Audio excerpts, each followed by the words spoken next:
नमस्कार दोस्तों, स्वागत है अपने चैनल ज्ञानमेट एकेडमी में। हम लोग चार्ज से रिलेटेड काफ़ी वीडियो को काफ़ी अच्छे इंपॉर्टेंट क्वेश्चन को स्टडी कर चुके थे। पिछले वीडियो में हम लोग जो भी पढ़े थे चार्ज के बारे में, उससे थोड़ा सा हटकर उसकी प्रॉपर्टी है जो अगले टाइप की हेडिंग बनती है, जिसका नाम है फ्रिक्शनल इलेक्ट्रिसिटी। क्योंकि चार्ज के बारे में, उसके डिफिनेशन, उसके हिस्ट्री के बारे में हम लोग स्टडी किए थे। अभी जो हिस्ट्री यहाँ पे हिस्ट्री से संबंधित नहीं है, यहाँ पे उसके एक अदर्स प्रॉपर्टी होती है जिसको हम बोलते हैं फ्रिक्शनल इलेक्ट्रिसिटी। इसमें हम चीज़ों को थोड़ा सा जानने की कोशिश करेंगे कि एग्जैक्टली फ्रिक्शनल इलेक्ट्रिसिटी है क्या। तो चलिए आगे चालू करते हैं, स्टार्ट करते हैं फ्रिक्शनल इलेक्ट्रिसिटी के बारे में। The electricity produce on the rubbing two bodies with each other, ठीक है। एग्जाम्पल के तौर पे बोल सकते हैं by friction is known as the frictional electricity. कहने का मतलब फ्रिक्शन के वजह से जो इलेक्ट्रिसिटी प्रोड्यूस होता है। एग्जाम्पल के तौर पे आप देख सकते हैं, दो पत्थर ले लीजिए, दोनों पत्थर को आपस में रगड़िए। जब आप रगड़ेंगे, जैसे मान लीजिए कि दो पत्थर इसको ऐसे ऐसे रगड़ेंगे, तो आपको ये देखेंगे, आप ये देख सकते हैं, आप देख पाएंगे कि जहाँ फ्रिक्शन हो रहा था वहाँ पे स्पार्किंग क्रिएट हो रही थी। और जब जैसे स्पार्किंग क्रिएट होती है तो वहाँ पे इलेक्ट्रिसिटी क्या होती है, प्रोड्यूस होती है। मतलब वो भी एक इलेक्ट्रिक चार्ज का एक फिनोमिना बन जाता है, इलेक्ट्रिक चार्ज का एक प्रॉपर्टी बन जाता है फ्रिक्शनल इलेक्ट्रिसिटी। अगर आपसे फिर आप एक बार फिर से देख लीजिए, रिमाइंड कीजिए कि अगर फ्रिक्शनल इलेक्ट्रिसिटी के बारे में आपसे पूछ देगा तो आप क्या लिखेंगे या क्या कैसे समझेंगे। The frictional electricity, the electricity produce on the rubbing two body, मतलब दो बॉडी को आपस में रगड़ने से जो इलेक्ट्रिसिटी प्रोड्यूस होती है उसी को फ्रिक्शनल इलेक्ट्रिसिटी के नाम से जाना जाता है। एग्जाम्पल के तौर की बात करते हैं, when we can see the lighting with thunder inside the cloud. आप कभी कभी देखते हैं जब आसमान में जब बारिश का मौसम होता है तो बादल, जैसे अब दिन में तो कभी कभी दिखते, दिन में लाइटिंग वैसे नहीं दिखती है क्योंकि दिन के समय वैसे ही सनलाइट इतना एक्टिव मोड में होता है कि कोई भी आकाशीय बिजली चमकती है तो पता नहीं चलता है। लेकिन जैसे नाइट का समय हो जाता है या नाइट होती है तो उस कंडीशन में अगर आसमान में बिजली बादल होते हैं तो उसमें बिजली चमकते हुए आपको प्रतीत होगा। मतलब ऐसा लगेगा कि बिजली ऑटोमेटिक या आपके ऊपर गिर सकता है या कहीं अचानक गिरा हुआ है। ये कैसे क्रिएट होता है? ये फ्रिक्शनल इलेक्ट्रिसिटी की वजह से प्रोड्यूस होता है। और जब तक फ्रिक्शनल इलेक्ट्रिसिटी प्रोड्यूस नहीं होगा तब तक उस बिजली का प्रोडक्शन बिल्कुल नहीं होगा। इसके लिए सबसे पहले क्या होता है कि जो बादल्स होते हैं, जो बादल बनते हैं, जो क्लाउड होते हैं, वो क्लाउड आपस में क्या होते हैं, आके टकराते हैं और उनके सतहों के बीच, जो सरफेस होता है उनके सतहों के बीच आपस में फ्रिक्शन होने लगता है। फ्रिक्शन का मतलब होता है, एग्जाम्पल में आप बोल सकते हैं, फ्रिक्शन होता है जिसके वजह से उसके अंदर जो है चार्ज क्रिएट हो जाता है। और वह चार्ज, देखिए, जब क्लाउड्स में जब फ्रिक्शन की वजह से चार्ज क्रिएट होता है तो वो चार्ज क्या करता है, अपने आप को न्यूट्रल करने के लिए कहीं ना कहीं किसी न किसी ऑब्जेक्ट का इस्तेमाल करता है। तो ऑब्जेक्ट आसमान में तो होगा नहीं, जैसे मान लीजिए किसी प्रकार का पेड़ पौधा तो आसमान में उगेगा नहीं, है ना। इंसान भी आसमान में नहीं रहेगा, इसलिए उसको वो क्या करता है, जो इलेक्ट्रिसिटी होता है वो लाइट की स्पीड से ऑटोमेटिक हमारे अर्थ की तरफ जो है अग्रसर हो जाता है। मतलब कि उधर की तरफ ओवरलैप कर जाता है, जिसके वजह से वो अर्थ उसको क्या करता है, मतलब कि फ्रिक्शन फोर्स की वजह से या टेक्शन फोर्स की वजह से उसको क्या कर लेता है, अर्थ उसको खींच लेता है। अगर अर्थ उसे खींच लेगा तो इस हिसाब से आप क्या कहेंगे, मतलब अर्थ जो है, आप यहाँ से जो फ्रिक्शन इलेक्ट्रिसिटी जो प्रोड्यूस हुई थी या क्लाउड्स में, वो उसको अपनी तरफ कंज्यूम कर लेता है। क्यों कर लेता है, मैंने बताया कि उसको न्यूट्रल करने के लिए। इसके लिए वो कई तरह के मतलब कि ऑब्जेक्ट का इस्तेमाल करता है। जैसे मान लीजिए कि जो ऐसे पेड़ जो हरे भरे होते हैं, जिसमें लगभग आप बोल सकते हैं कि मिल्की टाइप का जो पेड़ होते हैं, जैसे आप बरगद का पेड़ या पीपल का पेड़ ले सकते हैं, उस पर ज़्यादातर जो है ये सारे जो है लाइटिंग, जो थंडर लाइटिंग जो होती है वो उसके ऊपर जो है आके अटैक करती है। और भी कोई ऐसी चीज़ें नहीं बनती है जहाँ पे ये जो फ्रिक्शनल इलेक्ट्रिसिटी थी वो नहीं आती है। जैसे इसीलिए इसी चीज़ से अपनी सुरक्षा करने के लिए बड़े बड़े बिल्डिंगों, बड़े बड़े टावर पे या बड़े बड़े जो टेम्पल्स बनते हैं वहाँ पे एक बहुत बड़ा जो है किला लगा दिया जाता है। ये किला क्या करता है, किला का मतलब होता है एक रॉड लगा दिया जाता है।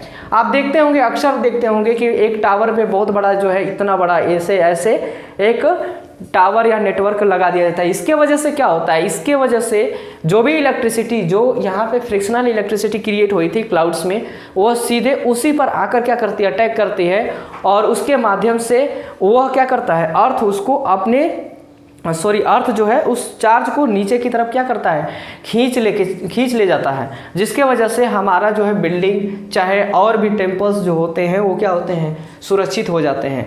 यही कारण है कि हम लोग क्या करते हैं, अपने घरों और बिल्डिंगों पर इसका इस्तेमाल करते हैं, और कोई वजह नहीं है। तो इसके बहुत सारे एग्जाम्पल हो गए, जिसमें हम आप बहुत सारे एग्जाम्पल हो सकते हैं, और भी देख सकते हैं, स्पार्किंग भी हो सकता है, इसका एक एग्जाम्पल हो गया। चलिए आगे देख लेते हैं। जैसे अब मान लीजिए कि जैसे दो वायर आपस में अगर टकरा गए हवा के वजह से, तो उसके अंदर स्पार्किंग, वो भी फ्रिक्शनल इलेक्ट्रिसिटी का एक कंडीशन बन जाएगा। आगे देख लेते हैं, इसके कुछ एप्लीकेशन होते हैं। एप्लीकेशन कौन कौन से हैं, इंकजेट प्रिंटिंग, जैसे आप प्रिंटिंग प्रेस मशीन में जाएंगे तो वहाँ पे इंकजेट प्रिंटिंग हो जाएगा, उसके वजह से ये इस एप्लीकेशन पे काम करता है। स्प्रे प्रिंटिंग हो गया, इस पे एक एप्लीकेशन बन गया, ये भी इसी एप्लीकेशन पे काम करता है। और इलेक्ट्रोस्टैटिक जनरेटर जो हो गया, इस पे ये भी ये काम करता है। आगे बढ़ते हैं, इसके कुछ अलग से कुछ प्रॉपर्टी दी गई है जो हम फिगर के माध्यम से समझेंगे। जैसे कहने का मतलब कि अगर फ्रिक्शनल इलेक्ट्रिसिटी है तो फ्रिक्शनल इलेक्ट्रिसिटी को कौन से और तरीके से फिगर के माध्यम से समझ सकते हैं हम।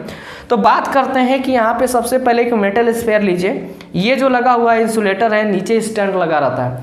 सबसे पहले एक मेटल स्फीयर को अगर आप ले लेते हैं तो जैसे एक कंडक्टर, जैसे यहाँ पे एक दूसरा कंडक्टिंग मटेरियल है, कंडक्टिंग मटेरियल को जैसे ही इस मेटल स्फीयर पे, यहाँ पे देखिए कोई चार्ज नहीं है, यहाँ पे कोई चार्ज नहीं है, और इस कंडक्टिंग मटेरियल पे नेगेटिव चार्ज था, जैसे ही इसके संपर्क में लाते हैं, संपर्क में जैसे ही टच किए तो यहाँ से जो नेगेटिव चार्ज है, ये नेगेटिव चार्ज इस मेटल स्फीयर में क्या करता है, अपनी हिस्सेदारी बना लेता है, इसके अंदर एंट्री कर लेता है, और यहाँ पे भी चारों तरफ क्या होता है, नेगेटिव चार्ज का कवरिंग हो जाता है। जैसे ही इस वाले कंडक्टर को आप हटाते हैं तो देखते हैं कि इस मेटल स्फीयर में चारों तरफ हर जगह आप नेगेटिव चार्ज ही पाते हैं, क्योंकि यहाँ पे सारे मतलब कि एवरीथिंग, मतलब हर जगह जो है आप कंडक्शन के वजह से नेगेटिव चार्ज क्या कर दिया जाता है, यहाँ पे क्रिएट कर दिया जाता है।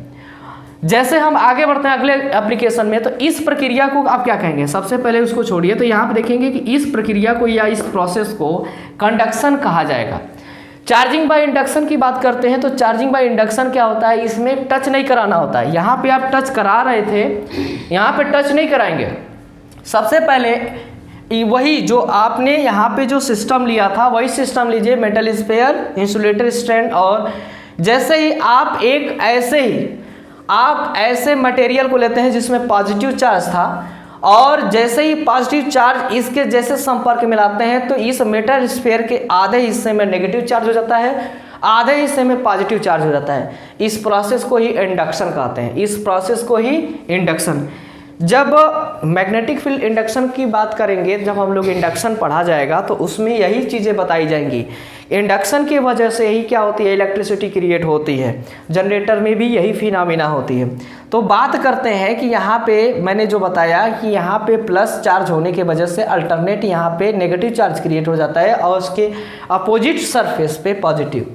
जैसे ही यहाँ से इसको ध्यान दीजिएगा, इस वाले आप इस वाले फिगर को देखिए, जैसे ही यहाँ पे ये पॉजिटिव है और यहाँ पे नेगेटिव है, और जैसे ही इसको अर्थ से कनेक्ट कर दिया जाता है, जैसे ही अर्थ से कनेक्ट करेंगे तो यहाँ से जो पॉजिटिव हिस्सा होता है, क्योंकि अर्थ क्या करता है, अर्थ में नेगेटिव और यहाँ पे पॉजिटिव, ये क्या कर लेता है, इसको पूरी तरह से खींच लेके चला जाता है, मतलब कि अर्थ के अंदर जो है पॉजिटिव आयन को खींच ले जाता है।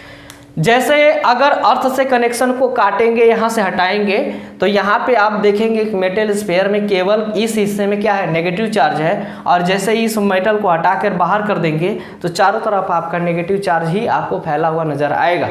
ये कहने का मतलब है कि इंडक्शन प्रोसेस की वजह से हम क्या कर सकते हैं, चार्ज को एक मेटल से दूसरे मेटल में प्रोड्यूस कर सकते हैं। कहने का मतलब ये प्रक्रिया जो होती है एक चार्ज का ही कंडीशन होती है। तो थंडर के बारे में हम लोग देखें, थंडर के बारे में समझे, ये एक कंडीशन होता है फ्रिक्शनल इलेक्ट्रिसिटी का ही, क्योंकि फ्रिक्शनल इलेक्ट्रिसिटी पहले के ज़माने में जब क्या हुआ था, अक्सर जो आप देखते होंगे या सुनने में आपको मिलता होगा कि जो आदि मानव थे उन्होंने क्या किया था कि आग का निर्माण किया था। और आप जो आग जलाए थे वो आग कैसे बना था, तो उन्होंने फ्रिक्शनल इलेक्ट्रिसिटी की वजह से उसका प्रोडक्शन किए थे कि फ्रिक्शनल इलेक्ट्रिसिटी जब दो पत्थरों को आपस में उन्होंने रगड़ा तो उसके वजह से फ्रिक्शनल इलेक्ट्रिसिटी क्रिएट हुआ। और जैसे ही किसी कागज़, लकड़ी, किसी प्रकार का कहीं भी अगर वो चार्ज जहाँ पे गिरा उसको क्या कर दिया, उसमें फायर क्रिएट कर दिया, जिसके वजह से आग का इन्वेंशन हुआ। और इसका यूजेज, इसकी बहुत सारे एग्जांपल आप एप्लीकेशन अपने लाइफ में देख सकते हैं। तो ये रहा कुछ फ्रिक्शनल इलेक्ट्रिसिटी पर कुछ ऐसे एग्जांपल। इसके बाद हम लोग जो है इसके डायमेंशन, यूनिट और इसके अदर्स प्रॉपर्टी के बारे में थोड़ा सा स्टडी करेंगे, उसके फार्मूले और उसके बाद न्यूमेरिकल। ये वीडियो कैसा लगा प्लीज़ लाइक करें, शेयर करें, सब्सक्राइब करें और बने रहें मेरे साथ गेनमेट एकेडमी में। Thanks for watching.